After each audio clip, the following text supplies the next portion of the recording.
D I جی نے ایک دم دروازہ کھولا اور دروازہ کھول کر باہر جا کر تو 2 درجن گونڈے جنہوں نے منڈا سے مارے ہوئے تھے اور شلوار قمیض میں تھے، 2 درجن، وہ ایک دم جھپٹ پڑے. مجھے تو انہوں نے کہا کھوسا صاحب آپ گاڑی سے پلیز نیچے اتر آئیے گا. مجھے تو ظاہر ہے کہ علیحدہ کر کے تو ایک دم جھپٹ پڑے چوہدری صاحب پر. چوہدری صاحب نے کہا کوئی وارنٹس تو دکھائیں، کس میں ہے؟ کوئی وارنٹس نہیں دکھائے. اٹھایا چوہدری صاحب کو 2 نے ٹانگوں سے، اور 2 نے جو ہے ادھر سے پیچھے سر اور بازوؤں سے پکڑا، اور اس طرح سے وہ جس طرح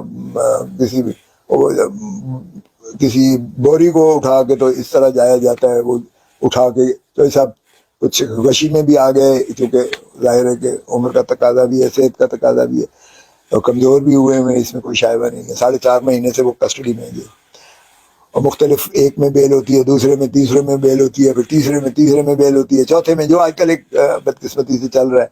اور یہی وجہ تھی کہ یہ آرڈر کیا جج صاحب نے بھی تنگ آ کر کے بھائی یہ کیا مذاق بنا رکھا ہے آپ نے.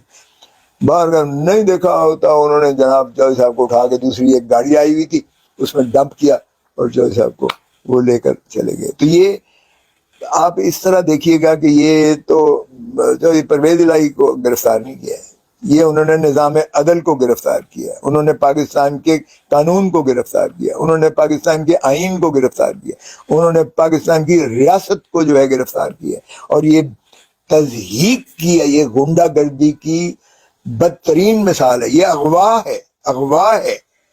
یہ اس طرح سے جب ہائی کورٹ نے بڑا واضح کہہ دیا کہ کسی بھی ایم پی او میں بھی گرفتار نہیں کرو گے، اور پھر بلا کے کہا، اور پھر ان دونوں ڈی آئی جیز کو اور ایس پی کو یہ کہا کہ آپ ان کو حفاظت سے گھر چھوڑ کر آئیں گے، یہ میرا حکم ہے.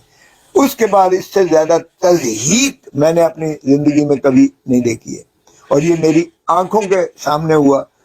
اور میری بدقسمتی کہ میں نے جج صاحب کو یہ کہا کہ ان کو یہ تحفظ دیجیے گا، اور جج صاحب نے کمال انہوں نے وہ کرتے ہوئے، میں سمجھتا ہوں استقامت کے ساتھ، انہوں نے بڑی دلیری کے ساتھ اپنے فرائض منصبی ادا کرتے ہوئے، جج تو یہی کر سکتے ہیں. لیکن بدقسمتی یہ ہم سمجھتے تھے کیئر ٹیکر گورنمنٹ آئے گی تو یہ حرکتیں جو شریف برادران کی جو حکومت کے دورانیے میں تھے، پی ڈی ایم کی جو کچھ ظلم اور جبر اور بربریت ہو رہی تھی، ہمارا خیال تھا کہ یہ تھم جائے گا.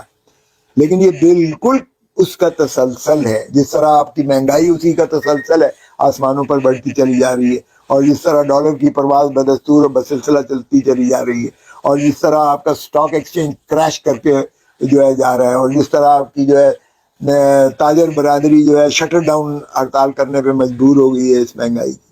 یہ بالکل تسلسل چلا آ رہا ہے. اور آج کا جو حرکت یہ چوہدری پرویز الہی والی کی ہے، اس کی تاریخ میں کوئی مثال نہیں ملتی ہے. کم از کم میں ایک اتنی شرمندگی مجھے احساس ہو رہا ہے، مجھے احساس ندامت بھی ہے، غصہ بھی ہے، لیکن اس سے زیادہ بے بسی کا اظہار ہو رہا ہے.